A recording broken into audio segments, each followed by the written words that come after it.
তুমি এখনো বেনামাজি, এখনো সকালবেলা তুমি ঘুমাও, এখনো তুমি আল্লাহকে ভুলে আছো, এখনো তোমার কাছে তওবার কথা তোমার চিন্তাতে আসে নাই।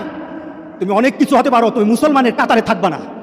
তুমি অনেক কিছু হতে পারো, তুমি ইসলামের কাতারে থাকবা না। যারা নামাজ পড়ো না, তুমি টের পাও না মসজিদের দরজা তোমার জন্য বন্ধ হয়ে যাবে। তুমি মনে রেখে দিও, মসজিদের সাথে তোমার সম্পর্ক তোমার হয় নাই, তুমি জান্নাতের দরজাও তুমি খুলতে পারবা না। নামাজের ব্যাপারে আমাদের কোনো সহজতা নাই, কোনো কম্প্রোমাইজ নাই, কারোর সাথে আমার সম্পর্ক নাই।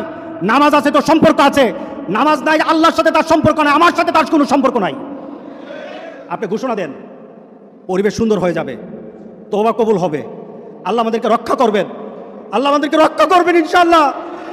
আল্লাহর কাছে তওবা করে করে কাঁদি, মাবুদ এই গজব থেকে বাঁচাও, আমাদের গজব থেকে বাঁচাও। আল্লাহ যেন সবাইকে হেফাজত করে, আল্লাহ যেন সবাইকে হেফাজত করে। নামাজ যারা পড়ে না, ঘাড় ধরে ধরে তাদেরকে আনেন।